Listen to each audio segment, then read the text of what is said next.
ಒಬ್ಬ ಸಾಧಕನ ನಿಜವಾದ ಕತೆ ಹೇಗೆ ನಿಮ್ಗೆ ಇನ್ಸ್ಪೈರ್ ಮಾಡುತ್ತೆ ಅಂತಂದರೆ, ಲೈವ ಇಲ್ಲಿ ಸಕ್ಕರೆ ಹಾಕಿದ್ರು ಇರುವೆ ಬರಲ್ಲ ಅಂಥ ಜಾಗದಲ್ಲಿ ಲೈವು ನಾನು ಮೇಸ್ಟ್ರಲ್ಲ, ಆದರೂ ಎಲ್ರಿಗೂ ಅರ್ಥ ಆಗೋ ಥರ ಪಾಠ ಮಾಡ್ತೀನಿ.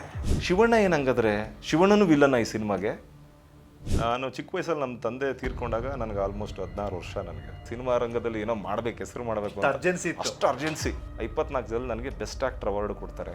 ಏನ್ರಿ ಆ್ಯಕ್ಟಿಂಗ್ ಸರಿಯಾಗಿ ಮಾಡಲ್ವಲ್ಲ ಅಂತ ಬೈಸ್ಕೊಂಡಿದ್ದೀನಿ ನಾನು. ದೇವರು ಇಲ್ಲಿ 100% ನೀನು ಟಾಸ್ಕ್ ಮುಗಿದ ಮೇಲೆ ಇನ್ನೊಂದು ಕೊಡ್ತೀನಿ ನಿನಗೆ ಅಂತ ಹೇಳ್ತಾರಲ್ಲ, ಬಜರಂಗಿ ಅಂತ ಆರ್ಟಿಕಲ್ ನೋಡ್ತೀನಿ. ಹಿಂಗೆ ಪಾಸ್ ಆಗುತ್ತೆ ಎನರ್ಜಿ ಪಾಸ್ ಆಗುತ್ತೆ. ಯಾಕೆ ಶಿವಣ್ಣ ಕ್ಯಾರೆಕ್ಟರ್ ರೆಬಲ್ ಆಯ್ತು, ಭೈರತಿ ರಣಗಲ್ ಕ್ಯಾರೆಕ್ಟರ್ ಯಾಕೆ ಹಂಗೆ ರೆಬಲ್ ಆಯ್ತು? ಅವರು ದೊಡ್ಡ ದೊಡ್ಡ ಸಹಾಯ ಮಾಡ್ತಾ ಇದ್ದಾರೆ, ಎಲ್ಲೂ ಹೇಳ್ಕೊತಾ ಇಲ್ಲ ಅವರು. ಎಲ್ಲ ಚೆನ್ನಾಗಿದೆ. ಆ ಸಿಂಗ ಕ್ಯಾರೆಕ್ಟರ್ ಮಾಡಿದಲ್ಲ, ಅವ್ರನ್ನ ರಿಟೈನ್ ಮಾಡೋಣ, ಅವರೇ ಬೇಕು. ಆ್ಯಂಡ್ ಅದನ್ನು ನಾನು ಮಾಡ್ತಾ ಇರೋ ಪಾತ್ರ ತುಂಬ ಕಡಿಮೆ ಜನಕ್ಕೆ ಮಾಡೋಕ್ಕೆ ಸಾಧ್ಯ ಅನ್ನೋದು ನಾನು ನಂಬ್ತೀನಿ ಸರ್. ಇದು ನಾನು ಕೂಡ ಒಪ್ತೀನಿ. ನಾವು ಭೂಮಿಗೆ ಕೆಳಗೆ ಬರೋಕ್ಕೆ ಮುಂಚೆ ಬ್ರಹ್ಮ ಹಣೆ ಬರಹ ಬರೆದು ಕಳಿಸ್ತಾನೆ. ಇಲ್ಲಿ ಇನ್ನೊಬ್ಬ ಬ್ರಹ್ಮ ನಮ್ಮ ಹಣೆ ಬರಹ ಬದಲಾಯಿಸಕ್ಕಿರೋರೇ ನಿರ್ದೇಶಕರು ಸರ್.